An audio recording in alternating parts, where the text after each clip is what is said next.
ಪ್ರಧಾನಮಂತ್ರಿ ನರೇಂದ್ರ ಮೋದಿ ಅವರು ಇವತ್ತು ತಮ್ಮ ಕ್ಷೇತ್ರವಾದ ಉತ್ತರ ಪ್ರದೇಶದ ವಾರಣಾಸಿಯಿಂದ 4 ಹೊಸ ವಂದೇ ಭಾರತ್ ಎಕ್ಸ್‌ಪ್ರೆಸ್ ರೈಲುಗಳಿಗೆ ಹಸಿರು ನಿಶಾನೆ ತೋರಿಸಿದ್ದಾರೆ. ಬನಾರಸ್, ಖಜುರಾಹೋ, ಲಕ್ನೋ, ಸಹಾರನ್ಪುರ್, ಫಿರೋಜ್ಪುರ, ದೆಹಲಿ ಮತ್ತು ಎರ್ನಾಕುಲಂ, ಬೆಂಗಳೂರು ಮಾರ್ಗಗಳಲ್ಲಿ ಹೊಸ ರೈಲುಗಳನ್ನು ಪ್ರಧಾನಿ ಮೋದಿ ಅವರು ಉದ್ಘಾಟಿಸಿದ್ದಾರೆ. ಚೆನ್ನೈನ ಇಂಟಿಗ್ರಲ್ ಕೋಚ್ ಫ್ಯಾಕ್ಟರಿ ಅಭಿವೃದ್ಧಿಪಡಿಸಿರುವ ಹೈ ಸ್ಪೀಡ್ ರೈಲುಗಳು ಇದಾಗಿದೆ. ಈ ಮೂಲಕ ಒಟ್ಟು ವಂದೇ ಭಾರತ್ ರೈಲು ಸೇವೆಗಳ ಸಂಖ್ಯೆ 164ಕ್ಕೆ ಏರಿದೆ. ಈ ರೈಲುಗಳು ಪ್ರಮುಖ ನಗರಗಳ ನಡುವಿನ ಪ್ರಯಾಣದ ಸಮಯವನ್ನು ಗಣನೀಯವಾಗಿ ಕಡಿಮೆ ಮಾಡುತ್ತೆ, ಪ್ರಾದೇಶಿಕ ಸಂಚಾರವನ್ನು ಸುಧಾರಿಸಿ, ಪ್ರವಾಸೋದ್ಯಮವನ್ನು ಉತ್ತೇಜಿಸಿ, ದೇಶಾದ್ಯಂತ ಆರ್ಥಿಕ ಚಟುವಟಿಕೆಗೆ ಬೆಂಬಲ ಕೊಡುತ್ತೆ. ಕೆಎಸ್ಆರ್ ಬೆಂಗಳೂರಿನಿಂದ ಬೆಳಗ್ಗೆ 5:10ಕ್ಕೆ ಸೇವೆಯನ್ನು ಪ್ರಾರಂಭಿಸುವ ವಂದೇ ಭಾರತ್ ರೈಲು ಮಧ್ಯಾಹ್ನ 1:50ಕ್ಕೆ ಎರ್ನಾಕುಲಂ ತಲುಪುತ್ತೆ. ಅಲ್ಲಿಂದ ಮಧ್ಯಾಹ್ನ 2:20ಕ್ಕೆ ಹೊರಟು ರಾತ್ರಿ 11 ಗಂಟೆಗೆ ಬೆಂಗಳೂರನ್ನು ತಲುಪುತ್ತೆ. ಕೇರಳದ ತ್ರಿಶೂರ್ ಹಾಗೂ ಪಾಲಕ್ಕಾಡ್ನಲ್ಲಿ ನಿಲುಗಡೆ, ತಮಿಳುನಾಡಿನಲ್ಲಿ ಕೊಯಮತ್ತೂರು, ಈರೋಡು, ತಿರುಪ್ಪೂರು ಮತ್ತು ಸೇಲಂ, ಕರ್ನಾಟಕದಲ್ಲಿ ಕೃಷ್ಣರಾಜಪುರದಲ್ಲಿ ನಿಲುಗಡೆ ಇದೆ. 8 ಗಂಟೆ 40 ನಿಮಿಷದಲ್ಲಿ ತಲುಪುವ ಈ ವಂದೇ ಭಾರತ್ ರೈಲು ಅತ್ಯಂತ ವೇಗದ ರೈಲಾಗಿದೆ. ಆರ್ಎಸ್ಎಸ್ ಅನ್ನ ಪ್ರಪಂಚದಲ್ಲಿ ಯಾರಿಗೂ ಕೂಡ ಹೋಲಿಕೆ ಮಾಡೋಕ್ಕಾಗಲ್ಲ ಅಂತ ಆರ್ಎಸ್ಎಸ್ನ ಮುಖ್ಯಸ್ಥ ಮೋಹನ್ ಭಾಗವತ್ ಹೇಳಿದ್ದಾರೆ. ಆರ್ಎಸ್ಎಸ್ ಶತಮಾನೋತ್ಸವ ಹಿನ್ನೆಲೆಯಲ್ಲಿ ಬೆಂಗಳೂರಿನಲ್ಲಿ ಆರ್ಎಸ್ಎಸ್ ಮುಖ್ಯಸ್ಥ ಮೋಹನ್ ಭಾಗವತ್ ನವಕ್ಷತೀಜ ಉಪನ್ಯಾಸ ಕಾರ್ಯಕ್ರಮದಲ್ಲಿ ಮಾತಾಡಿದರು. ಸಂಘ ಒಂದು ವಿಶಿಷ್ಟ ಸಂಘಟನೆ, ಆದರೆ ಸಂಘದ ವಿಚಾರವಾಗಿ ಸುಮಾರು ತಪ್ಪು ತಿಳುವಳಿಕೆ ಮಾಡಲಾಗಿದೆ. ಅರ್ಥೈಸಿಕೊಳ್ಳುವುದರಲ್ಲಿ ಹಲವು ಸಮಸ್ಯೆಗಳಿಂದಲೂ ಕೂಡ ಹೀಗಾಗಿದೆ. ಮೊದಲು ಸಂಘ ಅಂದ್ರೆ ಏನು ಅನ್ನೋದನ್ನ ತಿಳಿಬೇಕು. ಸಂಘವು ಪ್ರತಿಕ್ರಿಯೆ ಅಥವಾ ವಿರೋಧದಿಂದ ಹುಟ್ಟಿದ್ದಲ್ಲ. ಸಮಾಜವು ಕಡ್ಡಾಯವಾಗಿ ಮಾಡಬೇಕಾದ ಅಗತ್ಯವನ್ನು ಪೂರೈಸಲು ಸಂಘ ಇದೆ.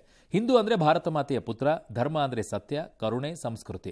ಎಲ್ಲ ಹಿಂದೂಗಳು ನಾವು ಮೊದಲು ಹಿಂದೂಗಳು ಅನ್ನೋದನ್ನ ಅರ್ಥ ಮಾಡಿಕೊಳ್ಬೇಕು. ಯಾರೂ ಕೂಡ ಅಹಿಂದೂ ಅಲ್ಲ.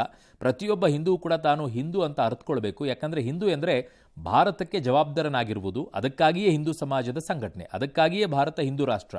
ಸನಾತನ ಧರ್ಮ ಅಂದ್ರೆ ಅದು ಹಿಂದೂ ರಾಷ್ಟ್ರ. ಇವತ್ತಿನ ಸಂವಿಧಾನವನ್ನ ನಾವು ಫಾಲೋ ಮಾಡ್ತಾ ಇದ್ದೀವಿ ಎಂದಿದ್ದಾರೆ.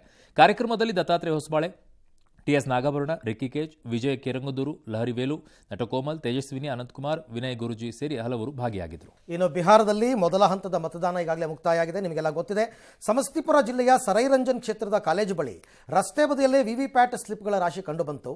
VVPAT slip video full viral ಆಗಿದೆ.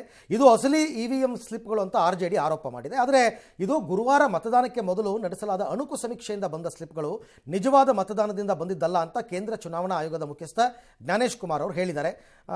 ಪಾರದರ್ಶಕತೆ ಜೊತೆಗೆ ಯಾವುದೇ ರಾಜಿ ಮಾಡಿಕೊಳ್ಳಲ್ಲ ಅಂತ. ಆದರೂ ಕರ್ತವ್ಯ ಲೋಪ ಆರೋಪದ ಮೇಲೆ 2ನೇ ಉಪಚುನಾವಣಾ ಅಧಿಕಾರಿಯನ್ನು ಸಸ್ಪೆಂಡ್ ಮಾಡಿದ್ದಾರೆ, ಎಫ್ಐಆರ್ ಮಾಡಿದ್ದಾರೆ. 2ನೇ ಹಂತದ ಪ್ರಚಾರ ಕಣ ರಂಗೇರಿದೆ. ಘಟಾನುಘಟಿ ನಾಯಕರೆಲ್ಲ ಪ್ರಚಾರವನ್ನು ಮಾಡಿದ್ದಾರೆ. ಪಿಎಫ್ಐ ಮತ್ತು ಎಸ್ಡಿಪಿಐನ 63.3 ಕೋಟಿ ಮೌಲ್ಯದ ಆಸ್ತಿಯನ್ನು ಇಡಿ ವಶಕ್ಕೆ ಪಡೆದಿದೆ. 67.3 ಕೋಟಿ ಮೌಲ್ಯದ 8 ಸ್ಥಿರಾಸ್ತಿಗಳು ವಿವಿಧ ಟ್ರಸ್ಟ್ಗಳು ಮತ್ತು ಸಂಸ್ಥೆಗಳ ಹೆಸರಿನಲ್ಲಿ ದಾಖಲಾಗಿದ್ವು.